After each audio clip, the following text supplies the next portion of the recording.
Hello everyone, welcome in to my first impressions of Spider-Man Homecoming. So I actually recorded a first impressions of Spider-Man Homecoming on the day it came out because that's when I saw it. I haven't seen it again since then, but that video, I was still sort of processing the movie in my head, and yeah, that recording was a little bit too long-winded and all over the place. I didn't really want to go through and have to edit that. I don't edit these too much, but I still like to go through them. And also, I wasn't sure if it was something that I didn't really think it was something that people wanted to listen to that much. So whatever. I'm getting around to it now, redoing this. But anyway, I've realized one way for me to be more concise is to stay spoiler-free. So this will be spoiler-free if I feel the need to talk about some spoilery detail, then I'll give you fair warning. And if you haven't seen the movie or you care about that sort of thing. But yeah, this is just podcast style. I'm gonna try and be more concise. So yeah, I'll just get into it from here. And I should also say that since it's podcast style, it'll probably just be a still image in the video space. So if that doesn't hold your attention, then you don't have to listen to this, but that goes without saying. So, my first impression was that I liked this movie. When I was getting out of the theater, there were a couple things that I had questions about. Now, after hearing some other people's takes on it, on the film, and some of the decisions, I'm not as concerned about those things.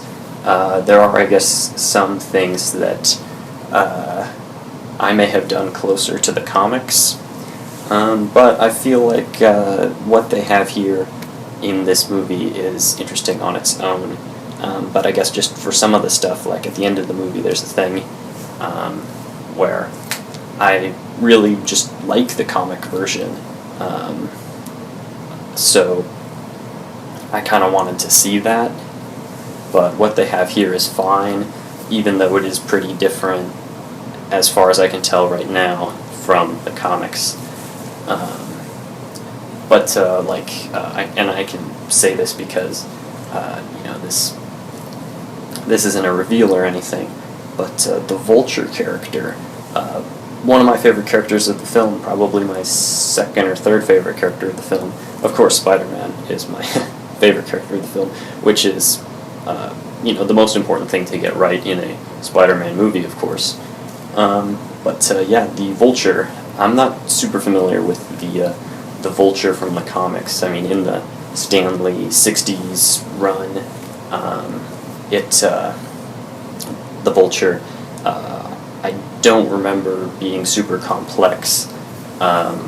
Supposedly, I think maybe the JMS run fleshed him out a little more and gave him a little more of a grounded, and I think they humanized him a little more. And that's kind of the most popular take by Spider-Man fans on the character. And this character, this incarnation of the Vulture in Spider-Man Homecoming is pretty different from that, as far as I can tell. I haven't read that JMS thing. And, he's definitely not an old man in green tights with wings as well. And so I really liked this version of the Vulture. Very sympathetic villain, unique as well to things that we've seen, in the Marvel Cinematic Universe, but also just villains in general. I hope that people don't overgeneralize this guy just because it's not like some sort of Heath Ledger Joker performance, that this is just another, generic bad guy for the Marvel Cinematic Universe villains. which that's a myth to begin with. Maybe I should make a video on that, like a video essay or something, but anyway. So I really liked him. Definitely a more grounded perspective of the, crime in this Marvel universe. Very cool character. And then, yeah, Spider-Man, they got Spider-Man right. I really liked how they emphasized the personal sacrifices that Peter would have to make.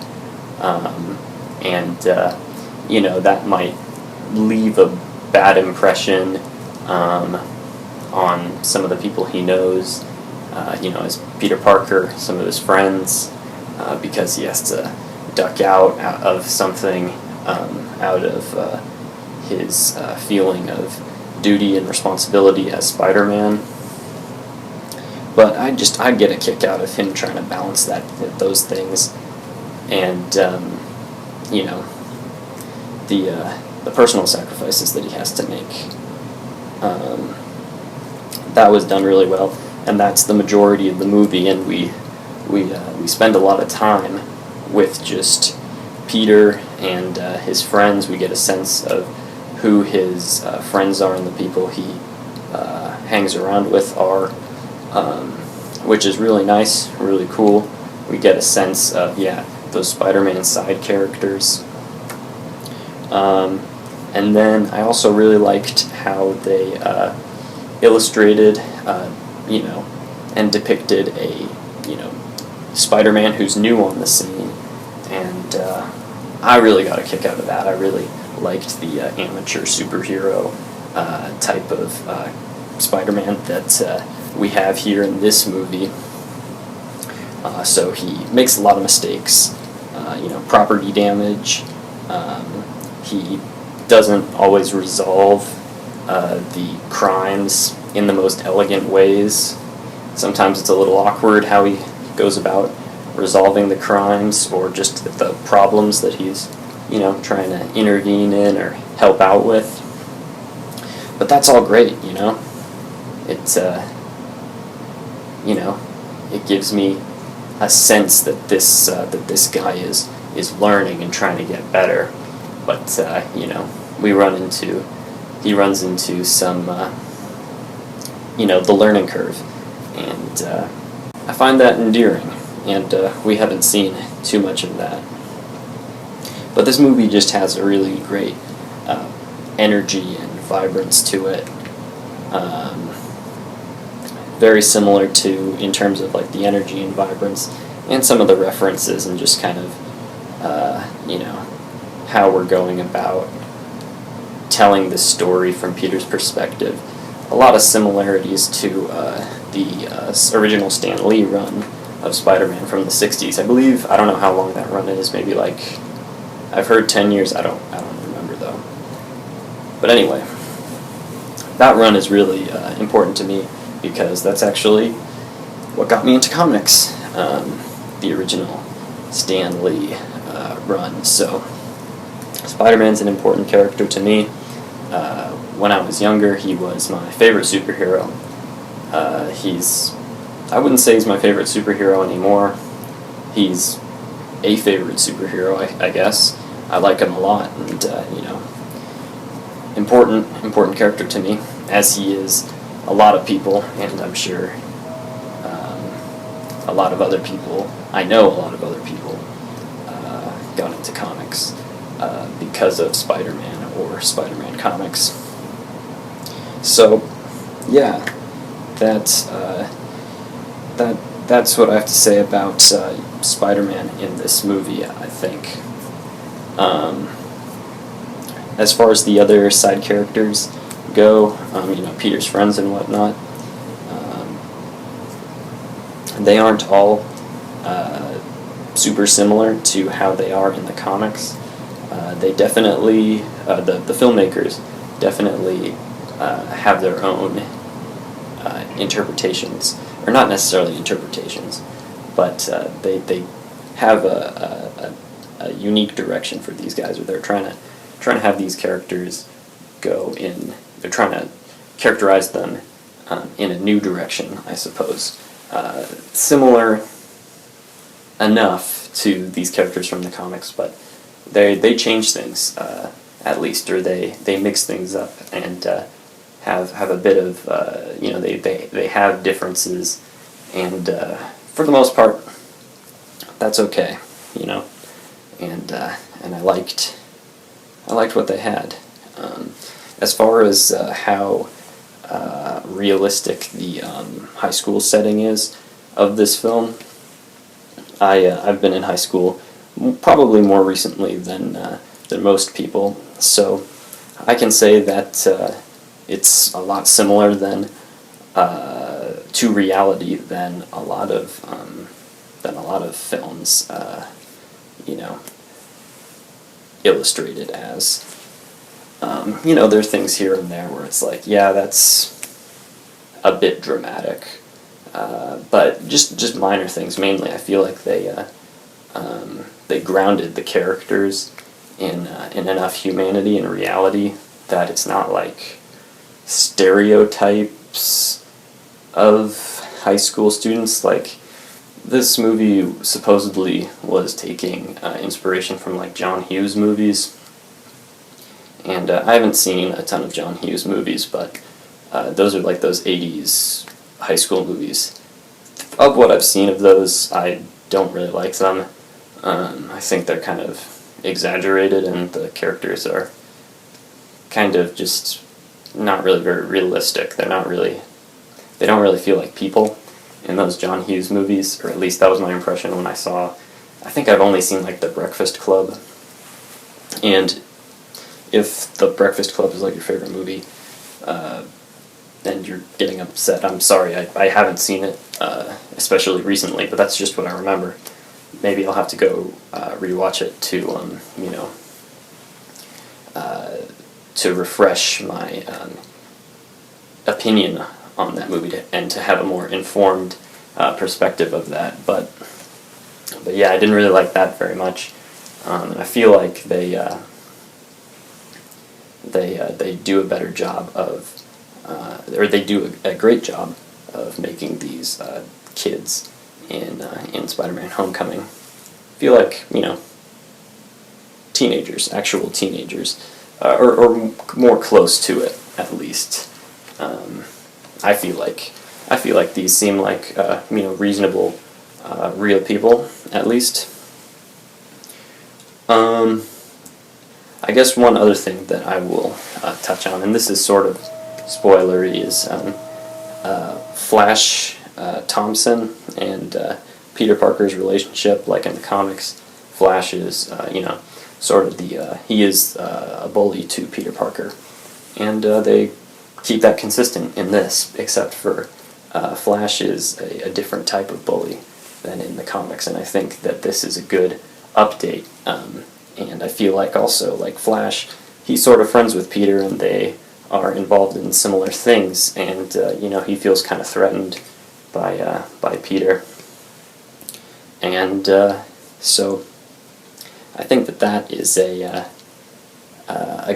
good example of a modern update, because at least my perspective on like bullying in high school is that it generally would happen more with people that kind of knew each other, or who were kind of friends, so they maybe felt like they had a little more license to make fun of someone, because it's a little more okay because they're kind of buddies in the first place, or they kind of know each other, or they do know each other. So I thought that was a good update, and that that made a lot of sense, and is more realistic than like some other movies where it's just some dude victimizing another person, and that gets broken up real fast in reality in schools if they're well managed, and the students are somewhat sympathetic, because either some student will stand up to the bully for the victim if the victimization is happening, or security will or the administration will step in, break that up, and at worst, a restraining order will be put in place. But I actually, I don't think I've ever heard of that, but it's possible. I've heard people joke about that, at least. So, I think that's about it. I liked this movie a lot. I thought it was a good